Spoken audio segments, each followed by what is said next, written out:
Si vous avez déjà, au moins une fois, installé dans votre vie Duolingo, vous avez forcément déjà vécu ça. En quelques années, cette application est devenue incontournable. Elle est hyper populaire et omniprésente. La société derrière Duolingo semble être inarrêtable, parce qu'en quelques mois, le prix de son action en bourse a doublé. Alors aujourd'hui, j'ai envie de vous parler de cette petite chouette verte et de tous les enjeux autour de son succès. Entre la tech et le business incroyable qui se cache derrière, c'est tout ce que j'aime sur ma chaîne YouTube. Comment Duolingo a fait pour totalement ringardiser en quelques années les méthodes classiques d'apprentissage,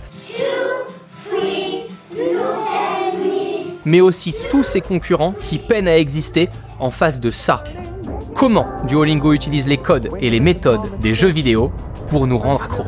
Bienvenue, installez-vous confortablement, on est parti pour découvrir l'histoire qui se cache derrière cette application qui est parmi l'une des plus puissantes de la dernière décennie. Luis Monan is a genius. My name is Luis, and I am the CEO and co-founder of Duolingo. L'homme derrière Duolingo, c'est Luis von Ahn. Et il est absolument indissociable de l'entreprise. Luis est né au Guatemala en 1978. This is a public service announcement that is where Guatemala is.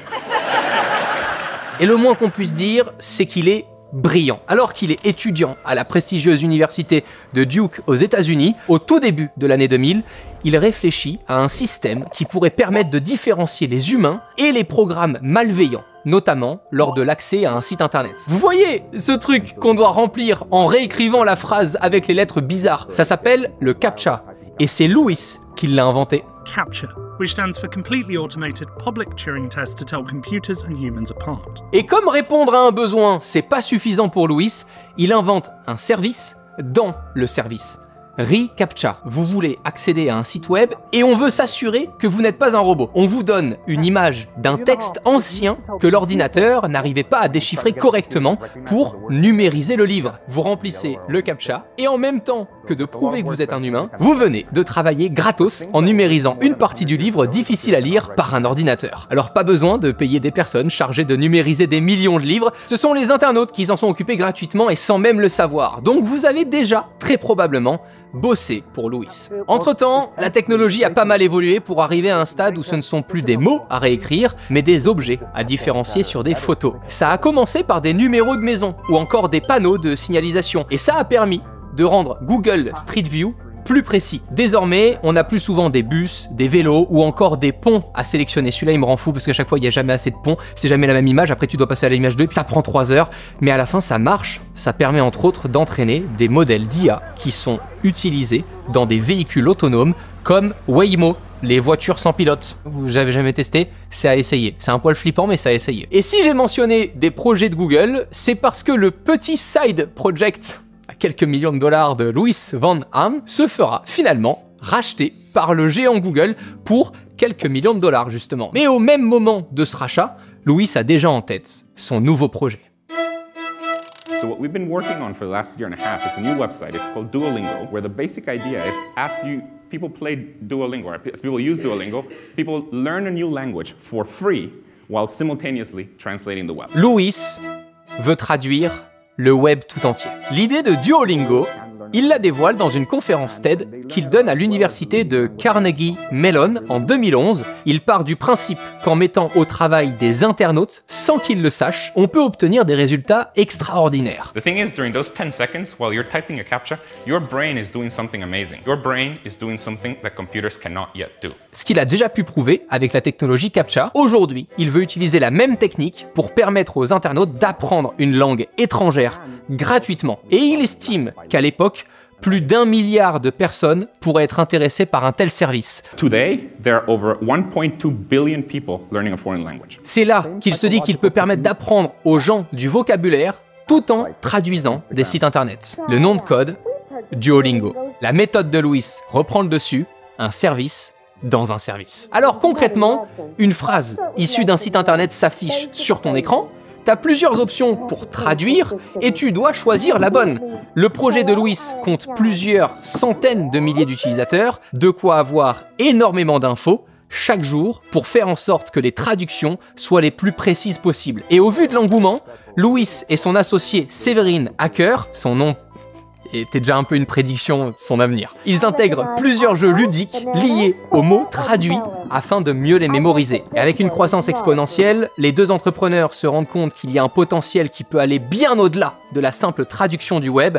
Ils pourraient aller encore plus loin en ayant l'ambition de révolutionner tout le secteur de l'apprentissage des langues, qui à l'époque est encore hyper classique. Il y a très peu de ressources existantes sur Internet et elles sont loin d'être ludiques. La preuve en est, à 18 ans, je parlais pas anglais, quoi. Alors on est en 2011. LMFAO vient de sortir Party Rock Anthem, Siri vient d'être lancé sur l'iPhone 4S, et rappelez-vous, cette année-là, on jouait tous à Angry Bird et Fruit Ninja.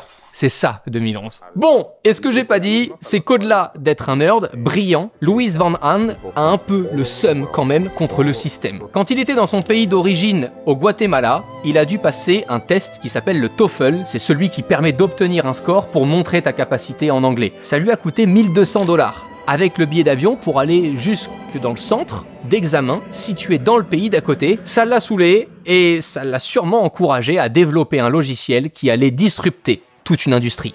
Apprendre en s'amusant. Les jeux vidéo sur téléphone portable sont en pleine explosion et pourtant on n'a encore rien vu. Que ce soit chez Nokia, Motorola, Sony Ericsson ou Siemens, vous pouvez d'ores et déjà trouver dans les boutiques de nombreux modèles permettant de jouer en couleur ou en noir et blanc à des jeux vidéo d'une qualité inédite en France. Dès le début, ce qui démarque Duolingo du reste du marché, c'est sa capacité à proposer du contenu enrichissant tout en étant accessible, amusant et gratuit. D'ailleurs, leur site internet l'écrit noir sur blanc, on est là pour rendre l'apprentissage des langues le plus facilement accessible pour tout le monde. Avant, il fallait des instructeurs, des manuels et beaucoup d'argent, et puis Duolingo est venu ouvrir en grand les portes.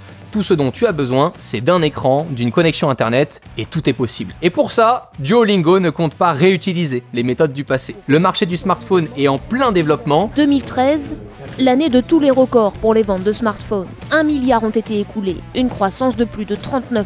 Et des millions d'utilisateurs à travers le monde se butent sur des jeux mobiles. Il y a une opportunité à saisir, celle de gamifier les exercices éducatifs. Fini les cours avec Brian is in the kitchen. Where is Brian? Brian is in the kitchen. Louis Van Aan et ses équipes prennent tous les codes des jeux vidéo pour développer l'application, aussi bien visuellement qu'en termes de sound design, les petits effets audio. Chaque jour, tu as un nombre limité de 3 vies. Tu navigues à travers les différentes leçons, comme si tu passais d'un monde à l'autre sur un jeu d'aventure, et t'es récompensé lorsque tu termines des niveaux. Il y a même des classements pour affronter tes potes et les autres membres de la communauté en ligne. Aujourd'hui, il est reconnu au même titre que la signature audio des plus grandes marques de la planète. Le fait de féliciter les utilisateurs à travers des animations visuelles à l'écran, des barres de progression, des niveaux à franchir et des coffres à ouvrir encourage les gens à y passer énormément de temps. Dans une autre conférence TED, Louis a expliqué très clairement vouloir rendre l'apprentissage aussi addictif que les réseaux sociaux. Et il a trouvé exactement comment faire. If you really want to deliver education to everyone, not only do you have to make it accessible, but also you have to make it so that people want to actually learn. La clé du succès de Duolingo tient dans le fait que absolument rien n'est laissé au hasard. Chaque donnée, chaque profil sont étudiés de manière hyper précise pour réussir à l'exploiter de telle sorte à ce que les gens restent des heures sur l'application et surtout reviennent le lendemain. Et cette stratégie, elle commence dès que tu lances l'application pour la première fois. C'est toi qui fixes tes propres objectifs. En termes de temps d'apprentissage, on te fait juste comprendre que pour retenir des mots de vocabulaire, il faut être régulier. We've used the same psychological techniques that apps like Instagram, TikTok, or mobile games use to keep people engaged. One of the most powerful ones is the notion of a streak. Duolingo va donc sortir un atout maître, les séries, ou streaks en anglais. Chaque jour d'entraînement effectué, c'est une petite flamme qui vient s'ajouter sur ton calendrier. Ça te rappelle pas un truc? Streaks have been criticized for example, getting teens addicted to Snapchat. But in the case of an educational app, streaks get people to come back to study every day. C'est Snapchat qui a popularisé ce concept de flamme par jour à chaque fois que tu échangeais des messages avec une autre personne pour pas que tu loupes un jour sans communiquer avec la personne. Et crois-le ou non, ça a un impact de dingue sur le fait de faire revenir l'utilisateur sur l'application sur plusieurs jours de suite. The reason people come back every day is because if they don't come back, that number resets to 0 and people don't want to lose their streak. Une fois que tu as passé le cap des quelques jours d'affilée à t'exercer, t'as pas envie de perdre les flammes, donc tu continues. Le piège se referme sur toi et tu te vois condamné à apprendre l'anglais tous les jours, sous peine d'être engueulé par Duo. la mascotte de l'application, notamment à travers un autre aspect crucial de la stratégie de l'entreprise, les notifications. Another important mechanism to get people to come back to your product are notifications. Là où beaucoup d'applications s'appuient sur des notifs classiques, Duolingo se démarque par sa capacité à les personnaliser avec en tête un objectif, celui de te faire culpabiliser. Et c'est là qu'on entre dans ce qui est sûrement la partie qui est la plus fascinante. La stratégie derrière l'envoi des notifs qui est hyper méthodologique, presque scientifique, démoniaque. On the one side, notifications can be really spammy and annoying, but in the case of an educational product, people actually want to be reminded to learn. Duolingo utilise la méthode de l'A/B testing. Une notification est envoyée aux utilisateurs sous plusieurs formes différentes. Parfois c'est un mot qui change, ou alors le ton de la phrase, plus ou moins agressif, et en fonction des résultats, Duolingo choisit celle qui a eu le plus d'impact sur les utilisateurs. Cette opération est répétée des millions de fois, sur autant d'utilisateurs que possible, pour arriver à craquer la notification parfaite, celle qui va te taper dans l'œil pour te faire ouvrir l'application. Exemple concret. C'est celui de la notification que tu reçois quand tu ignores les rappels de leçons pendant un certain temps. Tu finiras par recevoir ça. Ces rappels n'ont pas l'air de fonctionner, on va donc arrêter de les envoyer. Si en lisant ça, t'as ressenti un peu de tristesse, comme si t'avais ghosté l'un de tes potes, c'est normal, c'est exactement l'effet recherché. Et en conséquence, la probabilité que tu réouvres l'application un peu par pitié est démultipliée, mais complètement. Duolingo a développé une intelligence artificielle hyper pointue qui a pour tâche d'écrire, d'envoyer et surtout d'optimiser ses notifications pour faire en sorte de garder les utilisateurs les plus actifs possibles qui, eux, sont des souris de laboratoire et ne le savent même pas. In the case of Duolingo, we have a very sophisticated AI system. Il y a d'autres techniques qui sont utilisées chez Duolingo. On trouve par exemple des barres de niveau d'expérience qui permettent de briller auprès de tes potes. Il est même plus question de savoir si tu sais parler anglais correctement, mais si tu as plus d'XP que ton collègue de bureau. C'est ça qui compte aujourd'hui. Chaque profil est public et comme sur un jeu vidéo en ligne, tu peux collecter des trophées et monter dans des classements de différentes ligues qui vont de bronze à diamant. Et tout ça avec des animations hyper fluides et colorées pour faire exploser le niveau de dopamine comme après une partie de Candy Crush. C'est entre autres ce qui a permis à Duolingo d'avoir plus de 37 fucking millions d'utilisateurs actifs par jour. 37 millions d'utilisateurs actifs par jour qui apprennent 43 langues différentes, mais aussi les mathématiques, la musique et même le haut valérien. Je crois que ça se prononce ainsi, c'est le langage fictif de Game of Thrones, j'ai jamais regardé, m'en voulez pas. Une étude du MIT, qui date de janvier 2019, est venue montrer la supériorité de Duolingo sur le reste des plateformes éducatives en ligne. Là où elles ont un taux de rétention d'environ 4%, Duolingo explose tous les compteurs. Ils ont un taux de plus de 50%. 50%. C'est toujours moins que le nombre de personnes qui regardent nos vidéos sans être abonnés à la chaîne YouTube, donc pensez-y, mais ça reste toujours 50%. So what I like about this model is that it is a small form of wealth redistribution because we're basically getting the rich people to pay for the education of everyone. So I like that. Alors il y a quand même une faille dans tout ça. On pourrait croire que Duolingo a un business model aussi parfait que leur technique de manipulation. En fait, c'est tout l'inverse. Louise Van Hahn, dès le début, souhaite démocratiser l'accès à la connaissance sans parler d'argent.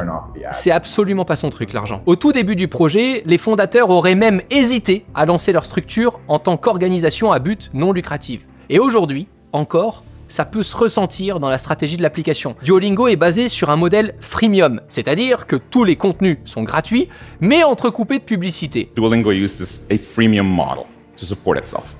What that means is that you can learn as much as you want without ever having to pay. Le problème, c'est que la version gratuite fonctionne tellement bien auprès des utilisateurs que très peu décident de passer à la caisse et de prendre l'abonnement Super Duolingo qui coûte un peu moins de 100 € par an. Mais alors, ce qui est fascinant, c'est de voir que là où Duolingo capte 60% du marché de l'apprentissage des langues en ligne, face à Babbel qui est littéralement 12 fois plus petit avec 5% de part de marché, le chiffre d'affaires de Duolingo n'est que 2 à 3 fois supérieur à celui de son concurrent. Duolingo a su s'imposer comme étant la marque la plus efficace et la plus reconnue dans le monde. Mais on repassera quand même pour la partie business. Après, Duolingo c'est une chose, mais l'app ne serait rien sans sa mascotte, Duo. J'ai commencé à en parler tout à l'heure. Duo, c'est la chouette verte qui vient te harceler pour que tu viennes faire ta leçon d'anglais et surtout qui est devenue ce que toute entreprise rêve d'obtenir en 2024, un mème. Que ça soit sur TikTok, sur Twitter ou autre, Duo, c'est devenu le symbole qui est reconnu par les internautes du monde entier grâce à son personnage un peu mystérieux et harceleur. À la base, Duo, c'est une chouette car elle symbolise la connaissance. Et elle est verte car c'est la couleur que déteste le plus Séverine Hacker, le cofondateur de Duolingo. Donc Louis a évidemment choisi cette couleur juste pour le faire chier. Aujourd'hui, elle est même associée à la marque au même titre que le colonel Sanders de KFC, tout ça sans avoir besoin de dépenser des millions par an en publicité classique. La majorité du contenu se fait à travers des vidéos postées sur les réseaux sociaux de la marque et les utilisateurs eux-mêmes créent du contenu avec Duo. C'est devenu un véritable mème. Bon, après, ils ont quand même dépensé quelques centaines de milliers de dollars pour une pub à la mi-temps du dernier Super Bowl. 5 secondes qui, franchement, méritent d'être étudiées dans toutes les écoles de communication.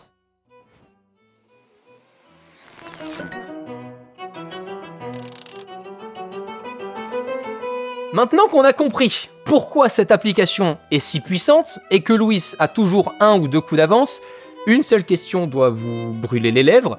Est-ce que Duolingo permet d'apprendre correctement l'anglais ou une autre langue? C'est bien beau, mais à la fin, tout ce que je voulais moi de base c'était apprendre l'anglais, tu vois. Et Duolingo publie du coup chaque année des études qui viennent montrer que leur méthode d'apprentissage fonctionne. Comme par exemple en 2021, où un rapport est venu attester que passer le niveau B1 en anglais sur l'application, c'était l'équivalent d'avoir passé 5 semestres en cours d'anglais à l'université. La plupart de ces études sont réalisées en interne chez Duolingo, par des employés de la marque. Ça ressemble vite quand même à une manière de faire de la promotion de l'application plutôt que des papiers de recherche hyper objectifs. Il y a eu tellement d'études qu'il existe même un travail de recherche de l'université de l'Ohio qui porte sur l'ensemble des études réalisées à propos de Duolingo entre 2012 et 2020. Et le constat est sans appel. L'application arrive à procurer des niveaux de satisfaction très élevés chez les utilisateurs, notamment grâce à la gamification.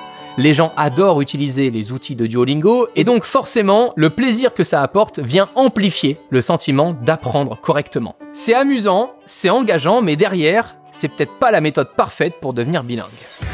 Well, we think we have something now, and that is video call. On l'a vu, Duolingo a déjà beaucoup évolué par rapport à sa première version qui permettait de traduire Internet.